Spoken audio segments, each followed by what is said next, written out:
안녕하세요. 남가주 보배로운 교회 여승훈 목사입니다. 에베소서 5장 22절과 25절은 부부들에게 주시는 하나님의 말씀입니다. 아내들이여 자기 남편에게 복종하기를 주께 하듯 하라.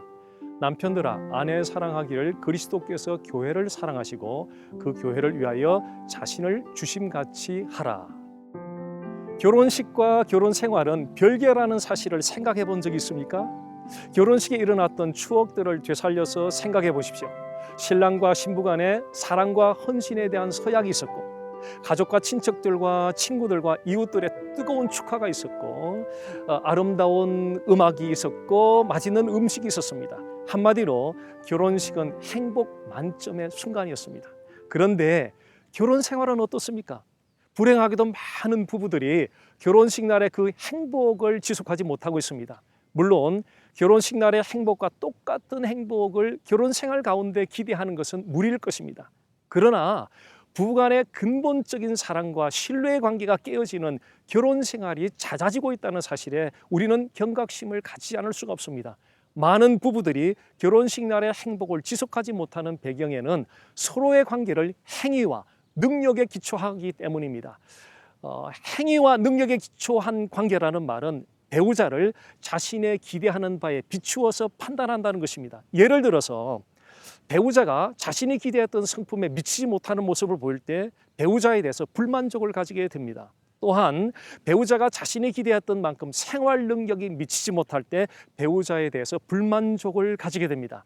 이처럼 행위와 능력에 기초한 관계는 배우자의 장점보다는 단점에 집착합니다. 문제는 결혼 생활을 하면 할수록 장점보다는 단점이 더 많이 보인다는 것입니다.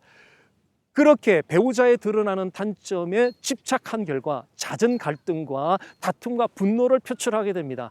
그러나 결혼을 향한 그 하나님의 의도는 행위나 능력이 아니라 믿음에 기초한 관계입니다. 믿음에 기초한 관계는 배우자의 행위와 능력에 초점을 맞추지 않고 하나님의 신실하신 성품에 초점을 맞춥니다. 이처럼 믿음에 기초한 관계는 하나님의 신실한 성품에 초점을 맞추기 때문에 배우자의 행위나 능력이 기대에 미치지 못한다 하더라도 품어줄 수 있고 기다려줄 수 있게 됩니다. 또한 믿음에 기초한 관계는 부부가 함께 믿음의 주요 온전케 하시는 이 예수 그리스도를 초점하게 합니다. 하나님은 모든 부부들이 예수 그리스도를 초점하기를 원하십니다. 부부가 서로 예수 그리스도를 초점하게 될 때 하나님과 바른 관계를 가지게 됩니다. 남편이 아내를 온전히 사랑하지 못하는 것은 성품의 문제 이전에 하나님과의 관계가 바르지 못하기 때문입니다. 아내가 남편에게 온전히 순복하지 못하는 것도 성품의 문제 이전에 하나님과의 관계가 바르지 못하기 때문입니다. 남편이 아내를 온전히 사랑하기 위해서는 성품을 고치려고 하기 이전에 먼저 예수 그리스도의 보혈의 공로 앞으로 나아가므로 하나님과의 바른 관계를 가져야 합니다. 아내가 남편에게 온전히 순복하기 위해서는 성품을 고치려고 하기 전에 먼저 예수 그리스도의 보혈의 공로 앞으로 나아가므로 하나님과의 바른 관계를 가져야 합니다.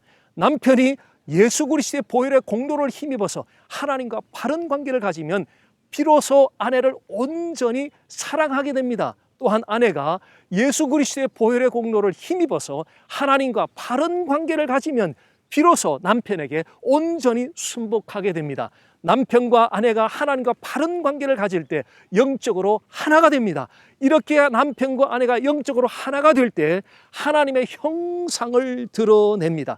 예수님은 우리가 관계의 기초를 인간의 행위나 능력에 두지 않고 언제나 신실하신 그 하나님의 성품을 신뢰하는 믿음에 두기를 원하십니다.